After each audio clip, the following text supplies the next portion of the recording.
Yeah, Darren set out very well the way in which government policies in Wales differ from, well, at least in those areas which are devolved, differ from, in their philosophy, from those followed by the main three parties of what you might call the Westminster consensus.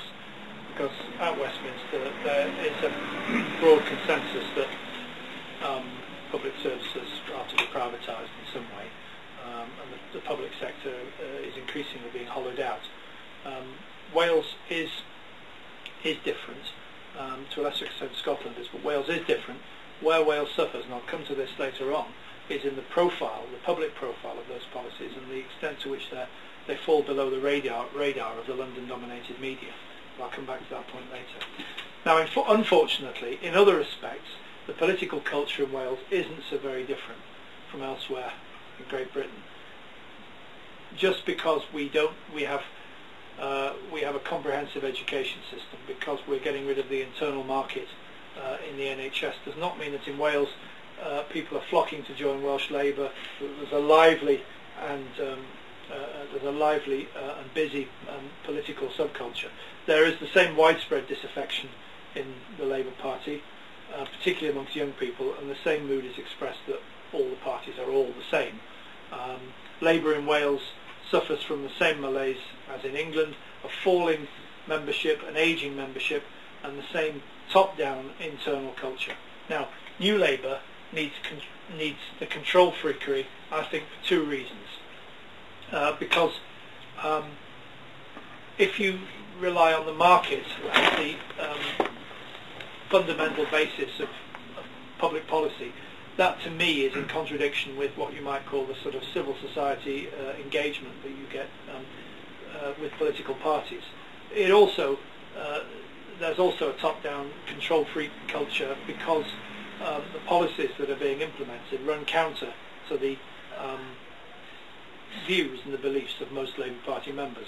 So the control freakery, the top-down culture is there for a reason. Now, the policies that Welsh Labour pursues are far more in tune with the principles and the beliefs and the ideas of its members.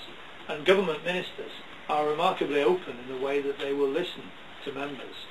And of course, as Darren has said, the political agenda is not one that is one that needs to be necessarily ridden roughshod over the views of members. So it's tempting, therefore, just to wonder what the leadership is afraid of.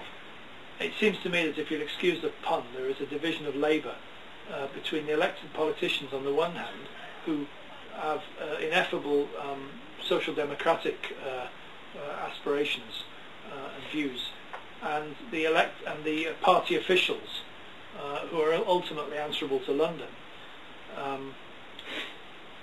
and much of the trade union leadership as well, which connives with this top-down culture.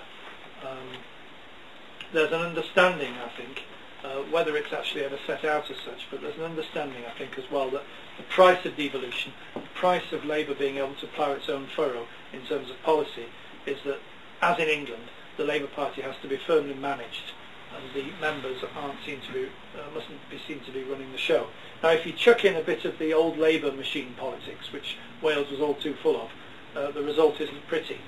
Now, there's been some bizarre examples of this kind of thing. I'll give you two. In 2003, the Welsh Labour Party was just about the only political party in the world, possibly, that wasn't allowed or couldn't discuss the impending Iraq war. That was because defence and foreign policy is not devolved, and therefore the Labour Party couldn't discuss it in its Welsh conference. The fact that there'd be a risk of retributive attack on Wales or Welsh people as a result of the Iraq war, the fact that Welsh people were going to get killed in the war, the fact that Welsh families were going to get widowed and orphaned in the war, the fact that money used for public services in Wales was going to get used for the Iraq war, didn't matter. Rules were rules, it's not devolved, and therefore you can't discuss the Iraq war.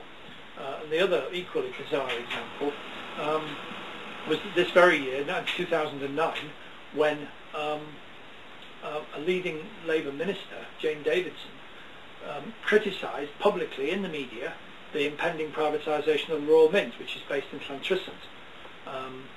This was a break with protocol because the Royal Mint privatisation of the raw mint isn't a devolved matter either, but she thought this was something that was important, and quite rightly she made a statement condemning the impending privatisation. Having said that, no more than a week later, Welsh Labour conference ended up not discussing it, partly due to the connivance of the Welsh union leadership, because it was ruled out of order. You know, it was not something that the conference was competent to discuss. So you've got ministers on the one hand saying the right thing, and then the conference not able to discuss it.